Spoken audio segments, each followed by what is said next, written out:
Hi, and welcome back. Today we're going to talk about why your pelvic floor matters if you want to perform well.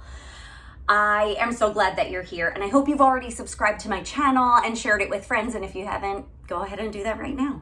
So I get this question all the time of whether or not I teach men, because I've made a bit of a name for myself as the Amy Poehler of vaginas. I am a certified Pilates instructor, and I specialize in pelvic health. But here's what I need you to know.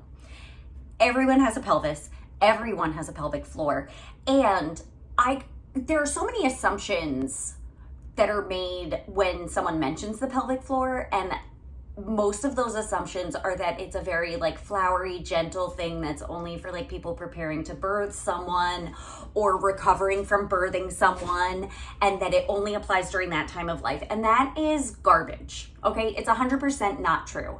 I became obsessed with the pelvic floor after a slip disc while working as an elite athlete, a professional dancer, dancing 8 shows a week in 3-inch heels, an athlete and an artist. And I hurt my back, and it wasn't until I started integrating my pelvic floor into my strength training and into my dancing and into all of my training that I actually got stronger than ever and stopped thinking about my back. Not only did it not hurt anymore, I sometimes forgot which side was affected. Okay, so that's why I became obsessed with it.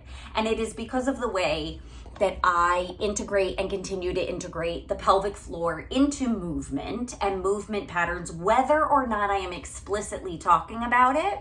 I'm always considering how these muscles are integrating and working within the movement pattern. This is why NFL, FIFA, soccer players, American soccer players, Rockettes, CEOs, founders, elite athletes, dancers, people are coming to me and saying, why is this so different? My back pain went away in one session. Why has no one explained it like this? And it is because I am not afraid to talk about the things that other people are afraid to talk about. So why is the pelvic floor integral to your performance? I'll tell you why. Okay, the most common analogy of your core. When I say core, you think abs, core, abs, right? Okay, so I have a whole podcast episode about that too, which you can find on my YouTube channel and also on any podcast platform. My show is called Myth of Motherhood, but it's for everybody, okay? You don't have to be a mom to listen.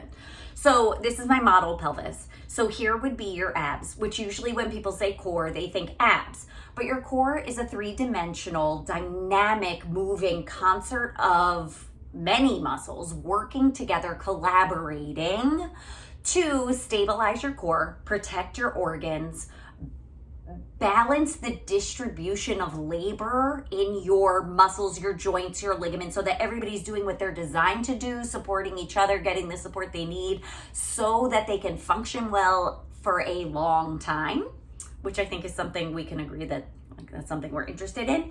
So you have the abs in the front, right? Obliques and stuff on the side. I only use clinical terms here. Multifidi in the back. You know how the front ab muscles, the rectus, are often called the six-pack muscles? I call this your backpack. You got your front pack and your backpack. Again, only clinical terms. Then there is your thoracic diaphragm, which I have this other little creepy skeleton, which is a muscle that creates the bottom of your rib cage, closes that cavity, although there's holes through it which your organs go through. But there's your thoracic diaphragm, that's the muscle that is responsible for breathing, which mirrors your pelvic diaphragm. This hammock of muscles at the base of your pelvis. Now, the most common analogy for the reason that the pelvic floor is important is imagine if you had a can of soda. Okay, so there's it's all the way around, right? Your backpack, your front pack, the side packs, side saddle. Saddlebags? No, that doesn't work. I'll workshop it. The top and then the bottom. And if you cut off the bottom of the can, what happens? All of the soda spills out. If you have a hole in the front, soda spills out slowly. If there's a hole anywhere else, it spills outside. The top, I guess you're okay with that. The analogy is flawed. But it's true, your pelvic floor muscles, without them, all of the contents of your body, all of your vital organs would just fall out. So that's an important thing. But here's the thing that's really cool. This is your thoracic diaphragm, the one responsible for breathing, pelvic diaphragm, which is responsible for supporting all of your organs. When you inhale, the thoracic diaphragm pulls down. It lengthens and widens, and it creates a vacuum effect. Your lungs suck in air, creates that vacuum effect to suck it in. The contents of your abdomen move down. The pelvic floor responds and lowers and widens. And then as you exhale, the thoracic diaphragm pushes the air out of your lungs. The contents of your abdomen move back up, and your pelvic floor mirrors that. So when you inhale and the lungs fill and the contents of your abdomen move down, the internal volume of your body increases. When you exhale and the thoracic diaphragm pushes the air out, the contents of your abdomen move up. Your pelvic floor engages and lifts. The internal volume of your trunk decreases. You inhale, it increases. You exhale, it decreases. By working that way, you are engaging 360 degrees of actual real life core muscles, not just abs, okay? All of your core muscles. And and that's why it's important. Here's what I want you to do. Here's your challenge, should you choose to accept it. The next time you are moving your body, right? We talked so much about linking breath with movement in every modality, right? When you inhale, the internal volume of your body increases. The diaphragm and thoracic diaphragm and pelvic diaphragm, aka pelvic floor, lower and widen. You take up more space. When you exhale, conversely, the thoracic diaphragm pulls up, the pelvic diaphragm, pelvic floor pulls up, the contents of the abdomen lift up, and the internal volume decreases.